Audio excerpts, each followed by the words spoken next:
Well, Max Ivy, welcome to Aaron's Opinion.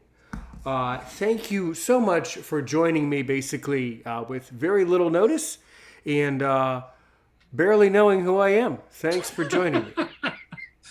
Well, I appreciate it, Aaron. And one of the great things about telling your own story is you don't really have to rehearse. You can roll out of bed in the morning and talk to somebody. Go, yeah, I was a carny, and then I started an equipment website, and now I'm a podcaster. So it's great. I have lots of friends who are authors. Some of them who write fiction, and I always tell them that I have great respect for a fiction author because they have to make this stuff up. All I have to do is retell things I've experienced.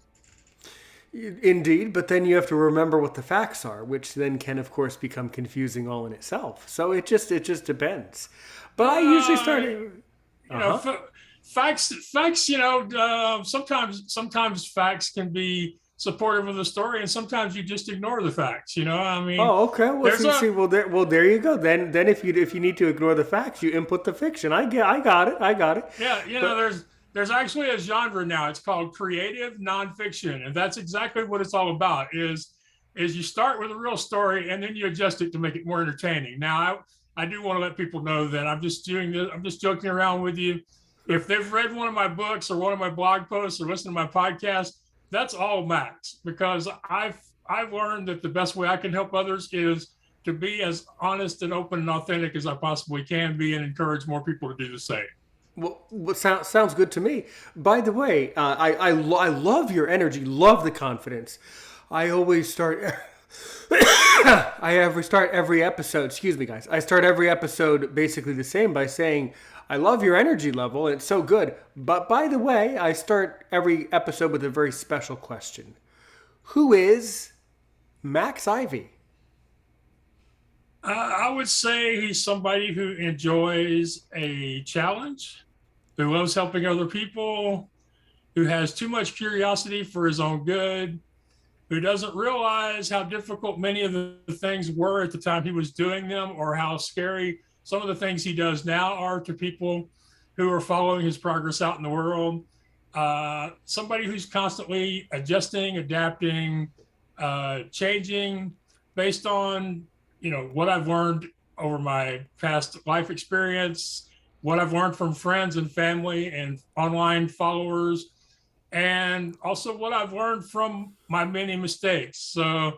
And since my main goal is to help other people, that's why I do the podcast. I want to share my guests with as many people as possible, because if nobody hears their stories, they really can't help anybody. And then with the podcast network at What's Your Excuse Network, trying to help other podcast hosts grow their audience. Because as you know, it's difficult when you are just one person, one voice out here as a podcast host. And so the more we can make it a community of hosts who happen to have a disability, I think the more successful we can all be going forward, whether success looks like advocating or whether success looks like monetization. You're right. You're right. I want to dig into your past a little bit because I have a confession to make. So I've never worked in a carnival before, and I listened to that episode with Kevin Lowe and our great friend of the community. You might have thought you were off the hook because after all, you tell Kevin Lowe something, you don't have to tell Aaron Richmond that. Well, unfortunately, though, sadly enough, if you don't mind my curiosity, why don't you dig into your past? So you started out, as I heard on the other podcast, our other great friend, but as I've heard, you started out your family business was carnival. So let's start with the carnival and kind of work up to where you are today. But really dig into it. I'm quite curious, and I love these types of stories. Dig in. Okay. My family has been operating carnivals in Texas since the 50s. At one time, my family operated four carnivals operating all out of the same backyard. It was a large backyard, but there were four families in competition with each other with varying types of rides, games, and food offerings. So my family's always been in, or has been in that business since my grandfather in the 50s. My dad started with his first three rides, I think in 76 or 77. We had three children's rides and did mostly festival stuff. I started very early because by 4 or 5 years old, they knew that I was losing some of my vision, and that with retinitis pigmentosa, I would probably lose more, if not all of it. So the idea was was set upon that if we could put Max to work during the carnival season, we wouldn't have to worry about Max getting into trouble, Max getting hurt, or Max possibly offending any of the people from the town we're working in this week. So at 5 or 6 years old, my grandmother had me putting the butter on the popcorn and putting the syrup on the snow cones and doing the general, cleaning and scrubbing and mopping and all that sort of good stuff. And I did that for quite a while. And then as I got older, we tried several different things. They had me in a duck pond more than once. I sold novelties with, the helium balloons and the monkeys on a stick and the inflatable toys. I would go off to college and get a degree in political science. I failed to get accepted to law school, so I went to the Lions World Services program. And then after a couple years or so working for the IRS, I said, I can make this kind of money with less strain on my mental health by being a carnival person again. So I went back to the family. And in my second go around, I did the bookings. So I did a lot of cold calling. I helped set up and take down rides.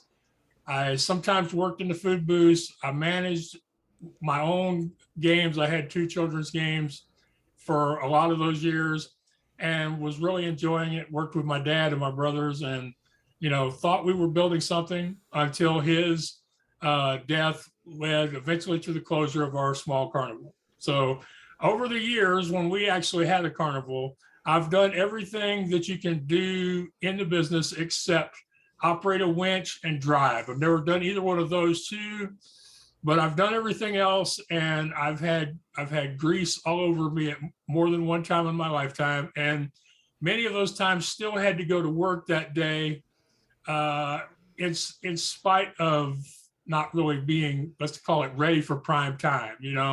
Sure. So we operated the carnival, and from my family, I learned a lot of great lessons, because one of the things that you will learn in the carnival business is, and a lot of people who've grown up in families that are entrepreneurs know this, is you generally don't have all the time, money, or resources that you want to have. In general, your customer base, the public, they really could care less what's going on in your life. They're more focused on how it affects them. And I like to tell people the one thing you learn really early is that the only thing that matters is, did you get open? On Thursday or Friday night, can they buy funnel cake? Can they ride the tilt-a-whirl? Can they win a stuffed bear? That's all that matters. So you spend all week with that being your goal. And then you spend all year with your goal being to get to that next week, each week, until the season is over. And so you learn a lot about adaptability and flexibility.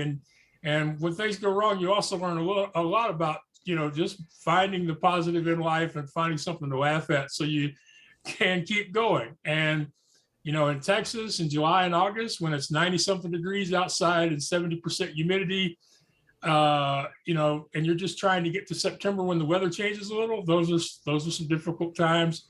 And, they taught me a lot about resilience. So those are my days in the carnival business. And then after our carnival went out of business, I knew that I eventually needed to do something else. So I started a website called the Midway Marketplace, where I help people sell their used equipment. And I started that in September of 2007 with no talent, money, or experience. That was before WordPress, Facebook, or Wi-Fi. So imagine running a website where you have to upload images to it, and you're doing it with a 56K modem. And also being a blind person, not having access to what you see is what you get. I had to teach myself how to code HTML to get the website going in the beginning. I've since moved it over to WordPress, and I now do everything in WordPress, and I'm very thankful for WP. But for 7 years, I coded thousands of lines of code to add stuff to the website, to update the website. And while the website was never really pretty, I selected the colors. I made some poor choices on my website colors, and also I couldn't edit the images people sent me, so there might be 2 or 3 different size photos on the same page with each other. It was not a very visually appealing or sexy website, but I like to tell people, since I focused on using the website for what it was there for, which was a place so people could see the rides or games, I focused on telling people, hey, you need to come look at this. You're going to want to buy it if you see it. I sold hundreds of thousands of dollars of equipment on 5 continents, even before I changed the website to something more traditional, let's call it. So those are some of my days in the carnival business. And since I started the Midway Marketplace and did all the work on that website, that was what led me to people who started telling me how inspiring it was to see me doing all this hard, difficult stuff. And they wanted to hear more about me as a person. All right. Good. Good. Yeah, you are you are definitely a great listen and a great conversationalist. You know, sometimes as a podcast host, you know it to be true as well. Sometimes I'm like pulling my hair out trying to get people to talk. Sometimes I'm sitting there with a guest thinking in my mind, talk, but not with you. I mean, you're jumping all over the place, man. This is perfect. This is a beautiful, beautiful experience for me. So it's so good to have a guest that has so much to say about so many different aspects of society. I have to be curious again and ask you, so can you tell me, and you don't have to tell me if you don't want to, but can you tell me, number one, what was the most hilarious thing that ever happened to you in all your years in the carnival business? Number two, what was the scariest thing or the most disturbing thing that happened to you? You can answer that if you want, or C or three, however you look at it. What was the only life lesson that you took away from the carnival business that you're still using to this very day in your life? You can answer one or three or any of those questions, but of course I want some great material. Okay. The most hilarious one, that one is a difficult one to answer, but for me, one of my favorite stories in this area is we set up our carnival in Shreveport, Louisiana for a hot air balloon festival. A tropical storm came in and flooded the fairgrounds, and we had to leave 2 rides there. So a couple weeks later, me and my dad, we go back to get these 2 rides, and we broke one of them down. One of them was a kiddie airplane ride. We actually took the ride apart. You know, not just disassembled it for moving. We literally took it apart into pieces so we could load it on the other trailer. Well, the other trailer was one of those portable playport thingies. So it had this upper deck. We decided we were going to load the kiddie airplane cars on that upper deck because we couldn't put them in the bed of the truck because that's where the 5th wheel hitch was that pulled the playport. So we go to lift these cars up over our heads, and I'm 6'5", my dad was 6'2". We go to lift them up over our heads, and my pants fall down. So we set it down, and he tells me to pull my pants back up. So I pull them up, and we try again. We tried several times, and finally I just look at him, and I go, there ain't nobody around that I can hear. We're pretty much by ourselves here. Let's just get this thing on the trailer, and we'll worry about my pants later. So we would load a car, and then I would pull my pants up. And we would load a car, and then I would pull my, and we did. Wait. Oh, you know I'm going to come back. You know I'm going to add to this. Well, why didn't you just take your pants off, throw them in the woods, and come back to it 5 hours later if you were done? What are you pulling them up for? Just walk around without pants. I don't know. It's just one of them things, you feel like you ought to. Well, you ought not to. Well, I would have thought. I would have thought in my mind. I would have thought I ought not to. If no one else is around, I'm not. I'm just going to go pantless. I'm going to get this done in 6 hours. Yeah. Well, we did finally get it done, and the lot was still muddy. So the only way we could get back to the trailer and then get the trailer back out of the fairgrounds is my dad took 4 24-inch wide, 8-foot long pieces of plywood with us.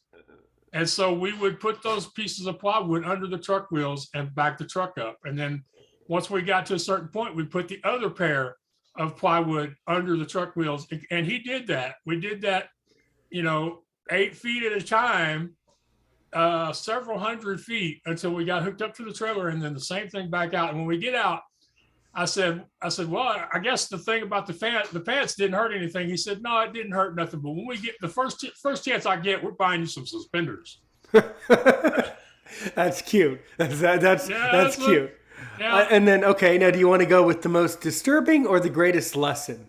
I think disturbing. Oh, good. Yeah, I think disturbing. you know, we had a very good record over the years for not having accidents. Good. We I think maybe had 3 or 4 actual serious accidents in the entire time we were in the business, and none of them were ever on our piece of equipment. Um, so we had one case where a kid broke his ankle on one of our motorcycle on our kiddie motorcycle ride, but we had installed a safety device on that ride the day before it had been inspected by a state inspector. The safety device was on it. The kid that broke his ankle, the safety device was no longer on it. So that one was not our fault, but we had some accidents over the year. We were at an event in Grove, Texas, and I didn't obviously witness this myself, so I didn't see it happen, thank goodness.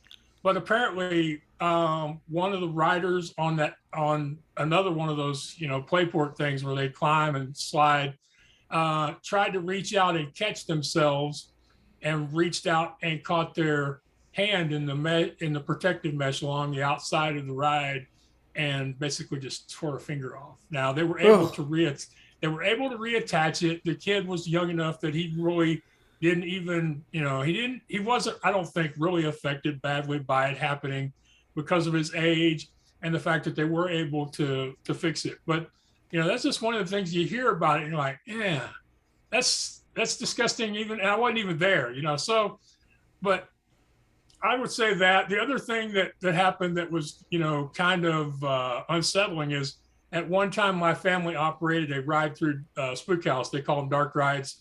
In the U.S. and the U.K., they call them ghost trains. And there was a rash of people stealing tractor trailers here in the Houston area. So one of our family members' employees wanted to loan us his dog to guard our truck. And so they asked me to come over there and meet the dog because they didn't want the dog thinking I was trying to steal the truck. I should have known something was wrong when I seen the size of the chain on the dog. Because, when you see a chain that big on a dog, you should automatically think this is not a nice dog.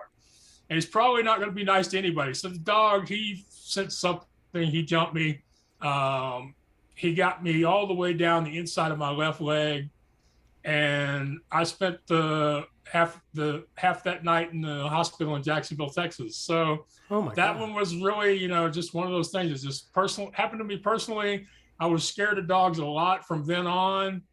And it was, maybe over a decade later before I got to the point where I could hear a dog bark, could hear a dog growl and not flinch.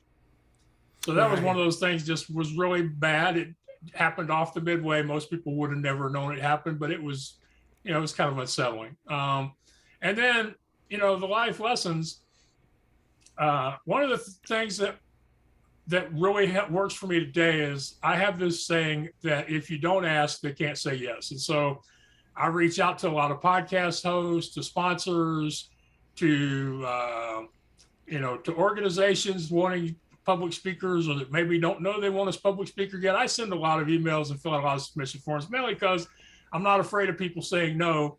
But that goes back to me having to do the cold calling for our small carnival. Now, in Texas, basically, the size and quality of a town's carnival is tied up in the ego of the people who live in that town. So if the neighboring town has a better carnival than you did, it's like you're not a human being. There's something wrong with you, and you might actually, have to suffer some professional consequences for not having a better carnival than the next town over. So we had 7, 8 rides most of the time. We were competing against carnivals that had 15 or 20 or more rides that had newer stuff, flashier stuff, scarier stuff than we did. So the only way we could fill our calendar was just to keep calling people until we found somebody who didn't have anybody or who didn't really want a large carnival. And there would be times I would tell my dad, I'm tired of this. I don't want to do this no more. And he would say, now, come on. If you don't ask, they can't say yes. Now, stop complaining about it and call that next number you got there.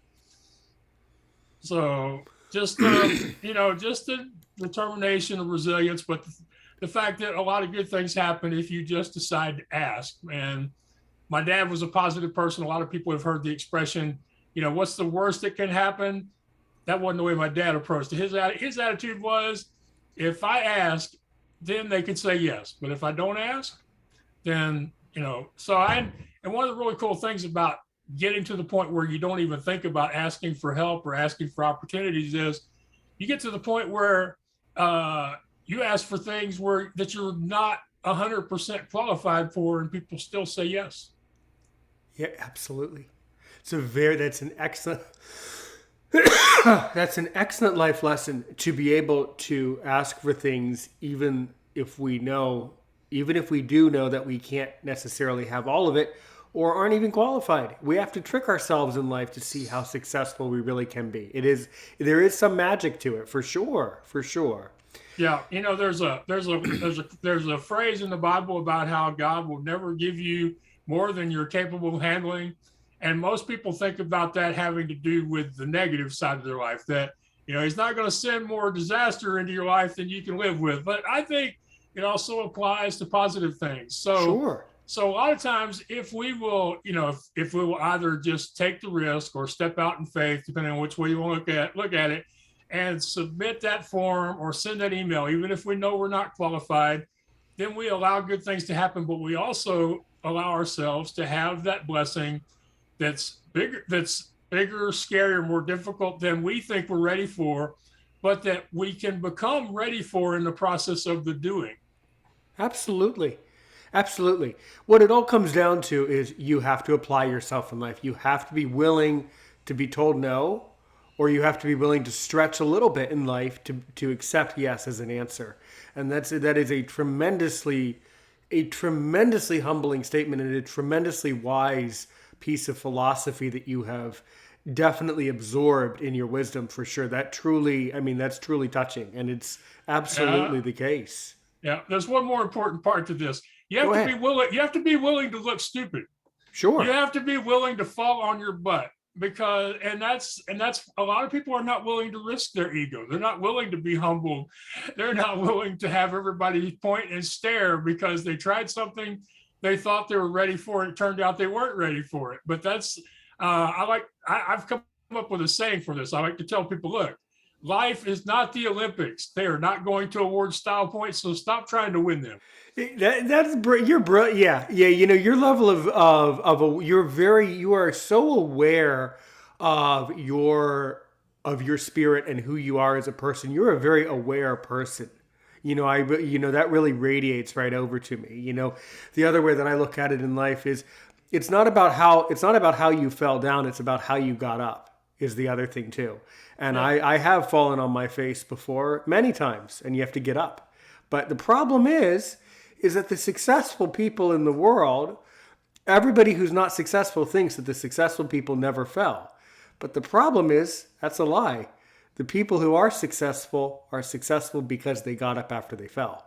And if people would understand that, we'd have more successful people. But people don't want to fall on their face. Sorry, you got to fall down if you want to get up. Yeah. Or if you want to see adventure, you have to lose sight of the shore before you can see the sea. That's truly the wisdom in that. So now transitioning a segue here to how you are applying that wisdom. So after you got out of the carnival business, you started to basically engage more on the business side of things. Talk a little bit more about that, but then of course, segue us into how you got into where you became interested in podcasts and your gift to be a podcaster. Okay, yeah. So in 2007, I did start the Midway Marketplace, where I'm still helping people sell their used amusement ride and carnival equipment. And I did that because at that time, I felt like it was the only thing I was qualified to do, since I was no longer a part of the carnival business from the point of view of being on a Midway and having an active role in running a show or having an attraction on a show. So I felt like I had helped my dad sell some of our used rides, because quite often if we wanted to buy something newer, we had to sell something older. So I felt like I could do that. Unfortunately, when me and him used to do it together, it was more of a low-tech approach. There was a national trade magazine called the Amusement Billboard, and you could find out from there who was looking to buy or sell rides and which carnivals were in what part of the country. So if you wanted to go over and visit them and talk and see if maybe they were looking to buy something or looking to swap, whatever, but doing it now, even in 2007, meant doing it online. So that meant figuring out how to have a website. Eventually, people said I needed to have a blog so I could keep the content on the website fresh. So I had to figure that out. I had to decide on a business model and setting fees and recruiting clients and writing copy. And basically, just about every time I turned around, there was something new that I needed to figure out a way to do so that I could give myself a better chance of selling other people's rides. And some of my favorite accomplishments in that area, one of my really most favorite moments, besides my first sale and my first big sale, was a family from Arizona contacted me. They owned several really nice food trailers, and they wanted to retire, but they wanted to keep the food trailers in the family. So they went to a bank. Actually, they went to several banks trying to help their son and daughter-in-law get a loan so their kids could buy them out. They'd be able to retire, and the kids would be able to keep the business going. Well, none of the banks would do it without an appraisal. And none of the people that brokered amusement equipment would give them an appraisal. They were worried, what if the equipment turns out to not be as advertised? What if they don't pay off the note? A lot of what ifs. And so nobody would do it. And they found me, and I sent them an email. I said, look, I'm visually impaired, so I can't review this equipment for myself. I said, but if you send me the pictures, I will have my brothers, who are both experts in the industry, look at it and give me their opinion as far as what it's worth. I said, and you can tell the bank the same thing. Tell them that we will be judging this based on the pictures that we're provided. We will copy those pictures in our appraisal. We sent the bank the appraisal. They closed on the loan, and the family, both the parents and the children, were able to get what they wanted to get. So when I get to help a family, a small business owning family from the world that I came from, that's like an amazing experience to have. Now, I didn't make any cash money on it. I got a great story out of it. I got a blog post out of it. And, I made some connections with the people at the bank. But it's just one of those types of things that I was able to do with that particular website. And I still am able to do it. I recently helped a guy in Minnesota who got the itch at 75 years old to start a children's amusement park in his town because there wasn't anything like that around there. And he bought several rides at an auction in Chicago, and he calls me up and he goes, Max, I'm looking for a train, one of them amusement park trains. So I find him a train in California that's in the middle of a divorce settlement. He buys the train. The husband and the exes are able to no longer have to see each other because the train is gone. Those are the kind of things I've really enjoyed doing. And then, when you sell a really nice piece of equipment, or when you find one of the old treasures of the industry a new home so it doesn't end up going across the scrap mill, those are all great experiences and allowed me to make a living and support myself at the same time. So that's, what I did on that website. And then, like I say, people, they were impressed by the work I was doing, and they said, we want to hear more about what it's like to be a blind entrepreneur. And so I started the blindblogger.net, and I share my experiences both from the amusement world and also as a blogger. And when I've traveled, I also tell people, okay, this is what happened. This is where it went wrong. This is the solutions we came up with, and these are the lessons I think you can take from my blog or my podcast episode. Now, so I did that on the blog. That's led to me writing 4 books. 2 of them are award-winning books. None of them are bestsellers yet, but I'm hopeful the next one may be. I've contributed to several New York Times best-selling collaboration books, but nothing on my own so far. I've sung in public and spoken at national conferences. I've traveled around the country solo, which impresses the heck out of the sighted people, but I know a lot of blind people who've done a lot more traveling than I have. It's just, one of those things that happens. I've done hundreds of podcast interviews, and nowadays I teach people how to be a great guest, and I book them on shows. And then finally, I started my own podcast called What's Your Excuse? And I have and out of that has grown this podcasting network where we're trying to create a community of podcasters with disabilities who can support each other and help each other grow their audiences to the point that they can either advocate or monetize. So these are things that have happened since starting the Blind Blogger, kind of transitioning from focusing solely on selling used carnival rides. And a lot of this other stuff has been really fun. It's been really challenging. It's fulfilled my issues with curiosity very well, because it seems like every day you're like, wait a minute, I just had that figured out. Why did they have to change it? As you know, dealing with social media and websites and some of the other companies we have to deal with on a regular basis. So it's been a lot of fun, a lot of challenging things, and I really don't know where this whole podcast network thing is going to go, but it's been really fun. And I think the one thread that kind of runs through all of this stuff is, when I started doing these things, I never really thought about them. I didn't plan them. I didn't make a list of pros and cons. I didn't say, okay, Max, if you can't do 1, 2, 3 through 9, you can't do this. I just said, well, that sounds like that would be fun. Okay, what do I do first? And go from there. So I've managed to do a lot of things that people will find difficult, challenging, and even scary, because I just really didn't think about them as challenging. I thought about, this will be fun. This will be an experience. You're really wise. That's a really good attitude for, I wish more blind people like us had that same attitude. That's really good. So something that really sparked my interest, you said that you teach people how to be a good guest on a podcast. Now, I think you are an excellent and outstanding guest on my podcast and any. But what led you to believe that you know how to be a good guest on a podcast? How does that work?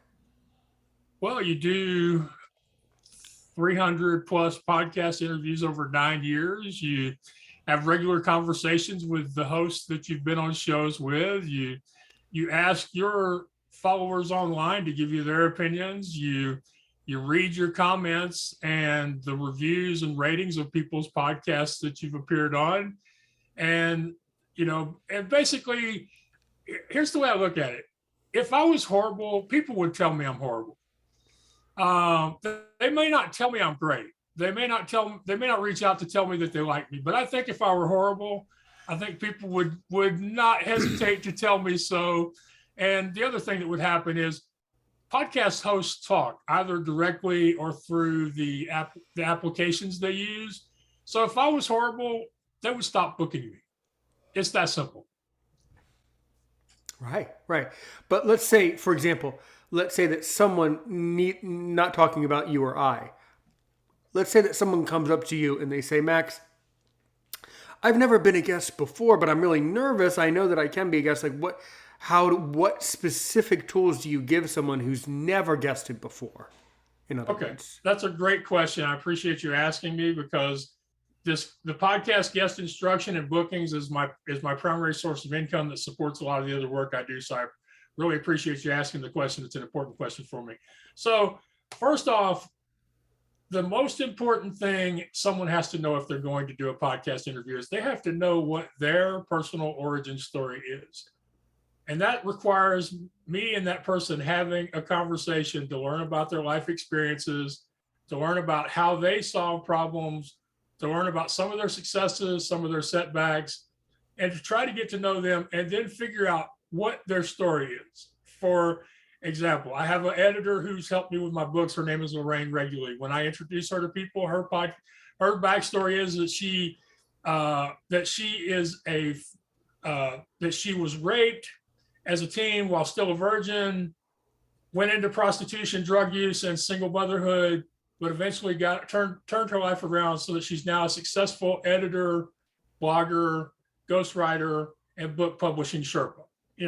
So you have to know what their story is so that you can help them make those connections. And once you know what your story is, then it makes it a lot easier to reach out to a host. It makes it, heck, you don't even know which hosts reach out to until you get a better understanding of who you are. So the first thing is help them to get clear on their story. And in many cases, especially people that are going to do podcasts in personal development, self-help, disability community, in many cases, I have to show them the parts of their life that are powerful, that are compelling, because quite often from the inside, you don't really realize how good the stuff is that you're doing or have done. You don't realize how difficult the stuff is you've come through or overcome. So a lot of times that's where we have to start. We have to help that person to understand that they have a story that has value, that is important, that needs to be told.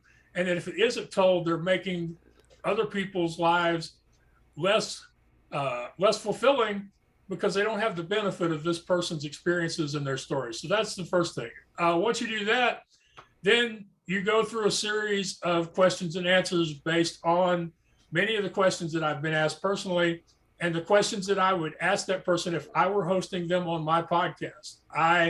As you can probably tell from our conversation now, when I interview people for What's Your Excuse, I may have 2 or 3 questions scripted, but it's generally a free-flowing conversation. And I will generally ask questions based on the answers to the first few questions. And sometimes that takes us in directions that I had no idea and could not plan for. So over time, I have a wealth of questions that I can draw on. Some of them great, some of them good, some of them, man, I wish I hadn't asked that question to that particular guest. So you can do those exercises. You can do the practice question and answer and record it and let them view it later and help them craft more compelling, more positive answers. I don't believe anybody should censor themselves. I don't believe you should say, okay, this is going to be my answer because this is what would be a great answer. The answers that matter, the ones that will compel the host and their audience, the ones that will make you the kind of guest that people talk about and want to have you on their show after they see you on somebody else's show, are those honest, real, authentic answers that come from your heart, from your lived experiences, that come from your scars, that come from those the really good places as well as those really bad, awful, dark places. The more honest your answers are, the better as a guest. And that's one of those things only happens through practice. So, we'll do those question and answer sections, and then I will critique them afterwards and go, look, this was a really good answer, but here's how it could have been stronger. Or I could feel in your voice that you were holding yourself back on this particular question. And just through practice and repetition, there'll be less nerves. But I think a couple of things that are really important if you're going to be a podcast guest for the first time is, one, think of it as an experience to be enjoyed. Don't think of it as I have to be great because I'm promoting myself or trying to sell myself or my products or services. Think of it as an experience that you're going to learn something from, whether it's good, bad, or otherwise. In fact, my first podcast interview in February 2013 was a train wreck that resulted in 27 seconds of dead air, which is never good because this was a live radio broadcast instead of a podcast interview. But it led to 6 months of being on that guy's show every week talking about my business. So think of it as an experience. Remember that this is your story and there's no question the host can ask you that you don't know the answer to. You just have to decide whether or not you want to give the answer. And in some cases, I tell people, look, in the early days, you're not going to be as comfortable with certain answers. So if you don't feel comfortable, tell the host in advance. Or tell them when they ask you that question that you don't feel comfortable answering. Or maybe you shade the answer the first few times you tell it, and then maybe the 10th or 20th time you go really in depth into that answer. So in the beginning, the more honest you can be, the better, but it has to be comfortable and enjoyable for you. So it's totally okay to tell a host, I don't know the answer. It's totally okay to tell the host, I don't feel comfortable answering that question right now. And it's totally cool to tell the host, let me think about it. And one of the things I have done many times, and so far nobody has gotten upset with me over it, is I will basically think about the question and talk about it, have an internal dialogue, but out loud where the audience can hear me, and come to a decision on what my answer is to that question. Now, there are people who go, Max, that's a horrible thing to teach a student. But I'm like, if it helps lower their level of nervousness, if it allows them to relax and have a great conversation, I don't see nothing wrong with teaching them something like that because it's worked for me. And then I would say the last most important thing is, and this applies to public speaking as well as being a podcast guest, no host, no audience has ever tuned into a podcast to heckle. They're not getting you on the phone so they can make fun of you. They're not getting you on Zoom so they can, roll their eyes at you or make funny faces or, put stuff down in the chat to their audience telling them how crazy or stupid they think you are. That just doesn't happen. So remember that podcast hosts are a very supportive, encouraging community. They want you to succeed. They want you to look good. When you look good, they look good. So I would say those are some of the most important things. And if you're a natural at it, fine. If you think you need some practice, ask a friend or a family member or hire somebody to work with you. Wonderful, wonderful. You could not be more. You are so right. You are so right. I've asked a lot of interesting questions. You kind of, I'm sure you picked up on it. How I only have my one question that I ask to spring the interview. Who is so and so? Because I find that really helps people to open up, to really tell their story, to really dig into who they are. What is but because I'm so entertained by it and so inspired by you, what's a question I shouldn't ask? I've never asked myself this as a host. What's a question I should never ask? I mean, can you give me some bad questions just so in case I have a guest that I don't like, I can ask bad stuff, Come on, we got to be a little got to be a tiny bit negative. We just got to be a little bit sad here. Tell me a really horrible question that you asked, just so I know not to ask it myself, I can't honestly think of one of those questions, but if I come up with one, I will definitely email it to you. No, okay. It's kind of like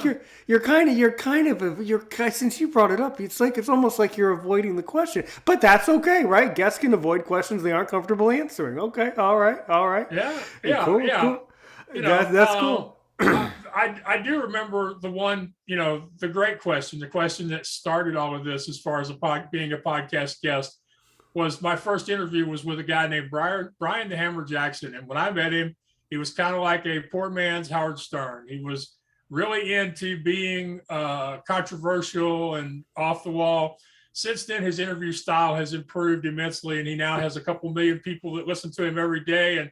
And nowadays, I can't get on his show because he's gotten to be that good, I can say I knew him when, which is fun. So the first time we're doing this podcast, and I'm on my old flip phone, for those of you who remember those. And I'm waiting my turn to go live with him. And I think it was my phone died or his connection died on mine. So I try to call him back and he hangs up on me. And then we finally get connected again. And his thing was, hey, man, what is your problem? Are you blind or something? And I'm sitting there. I'm just silent because I don't know what the heck to say to him. And he's silent. And then finally I just laugh at it because I figured that was the only thing I really could do was something like that because it was funny. If you knew both sides of the conversation, it was funny. So I did laugh, and then he started laughing, and then I find out that his producer didn't tell him or didn't remind him that he was going to be speaking with a person who happened to be visually impaired. So I would say that if we're talking about bad questions, asking a question of a guest that you know nothing about, that you don't at least have their short bio, I think those were horrible questions. Yeah. That's interesting. You should never ask a question. In other words, we should never ask questions that prove that we have failed to do the research. I'd say that's a great place to start, Yeah. Or, that's that's exactly the opposite. That would be a horrible place to start if you did ask a question without doing research. But what you meant was, yes, it would be great to always ask questions after doing research, you see. I think I've heard you on several shows before, and I don't know really what it was the couple times, that I've heard you. I know you've been speaking to my great friend, our great friend to all of us, Kevin Lowe, and many others. But I forget exactly what, how many different podcasts I've heard you on over the years. But I've heard your story at least twice over the years. And it's really, really interesting to me. And then, so the other huge question that, of course, I'm curious about is you say that you've helped people to get booked on various podcasts and things. What was the maybe most unexpected thing that's happened through all of these successful podcasts that you've been on? Or What can you tell me about that? I think some of the most unexpected things have been some of the other opportunities that have come from being on a podcast. Like when I interviewed Melanie Warner from My Designing Moment for my podcast a year and a half ago now, I think it was. And afterwards, she's like, Max, I want you to contribute to a book collaboration on people's defining moments. I said, that sounds good. How much do you want? Because most all these book collaboration opportunities come with a check. You have to pay something. And she's like, no, I want to pay you. So I got to share my story and a couple of my favorite life lessons in a best-selling collaborative book. I got to meet 39 other authors with crazy stories of overcoming life's tragedies and adversities. And I got my name out there in front of who knows how many thousands or millions of people. And I got paid. I got a box of free books and a check. That happened because of a podcast. My first public speaking opportunity came 6 months after being interviewed by Joe Pardo, the host of the Dreamers podcast. And sometimes these opportunities lead to other things. I was speaking at one of his events in 2018, and I was sitting next to Chris Kremitzis. And for those of you who don't know Chris he is the founder of the Florida Podcasting Society and also Podfest Expo, which is an international organization for independent podcast hosts. And he's about to have his first post-COVID event, I think next week or this week. And they're going to have like 1,800, 1,900 podcasters and vendors and people that are interested in the industry at this event. So I'm sitting next to this guy at a conference that I was only there because of a podcast interview and a relationship with the host. And 6 months later, he's like, Max, we'd really love to have you speak. He facilitated my finding free airfare, free hotel rent. He set me up with a couple of lunch and learns, so I got to eat. And I got to speak at their Pizza Pizza thing on the subject of interdependence. So that's one of those things that is just like one domino fell after another from a podcast called Dreamers Podcast in 2016, I think. So those are the kind of things. And then also finding out that somebody who was on one of your podcasts was able to secure a job, a contract, or met somebody else they wanted to meet because they were on my podcast or because I was on theirs and found that they wanted to connect with somebody and made an introduction. So there's a lot of relationship building. That's one of the things I love talking to people about who are thinking of being interviewed on podcasts is it really is a foundation for building more relationships with people who you have a lot in common with and who you may be able to collaborate with in the future. And so if you think about an interview like this, is I'm going to show up, I'm going to talk for an hour, I'm going to go home, maybe I'm going to post on Facebook and Twitter, and then I'm going to forget about it. Well, then you're basically robbing yourself of the real benefits that are there, which is the opportunity to connect with the host, to build a relationship, maybe to help them with one of their projects or ask them to be part of something you're working on. And also, as you build these relationships, there is the emotional value of having these people you can send an email to and you can get ideas, find solutions, receive encouragement. I can't tell you how many podcast hosts and guests that I correspond with on a regular basis, sometimes to share good news and sometimes to go, man, I feel like I'm banging my head against the wall. please tell me that I'm actually doing something right here. So those are a lot of the side benefits of being on a podcast. I get to get in front of your audience, and in general, since your audience trusts and likes you, they're more likely to give me a chance than if they found me on my website. So that's really valuable. But then the most important thing people overlook is the emotional value of having a conversation with somebody who gets you or with somebody who's willing to do the work to understand you. And, I think one of the reasons why podcast interviews spiked so much during COVID wasn't necessarily that people couldn't go out. It was they needed emotional connection with Yes, actual live you're voice absolutely human right. beings. Absolutely. And this is the only way people have been able to get that for the last 2 years. But if you're a visually impaired person and you live in a place like Conroe, Texas, where the transit stinks, even when COVID is over, I'm still going to be building my brand by doing podcast interviews because this is the easiest way for me to get out there. And, even beyond, say, face-to-face events in my own city or here in the US, this gives me the opportunity to connect with people all over the world. The only part of this world I haven't been on a podcast from yet is Antarctica. And if you know a host down there that wants to interview a blind guy who's been in the carnival business, I would love to check that one off my list. I'm going to disappoint you. I really hate to tell you this. I don't know any podcast hosts in Antarctica, especially any of them in Antarctica who want to talk about carnivals, and especially none of those podcast hosts in Antarctica who want to talk about carnivals also talk about blindness issues. I just don't know. I don't know. I don't know. All right. Well, I don't know. I'll just have to keep looking. There you go. There you go. You know? So you say you've been on interviews with podcasters from all over the world. So in general, you don't have to name drop if you don't want to, but I'm curious, what were some key differences that stood out to you about podcasters from different regions of the world? We all communicate differently. We all have different expectations. What are some really interesting things you observed about the way people in other regions, continents, approach an interview? What do you think? Okay, I'm going to break this down into two categories because the one category is the actual recording of the podcast, and the other is just the differences in the personalities.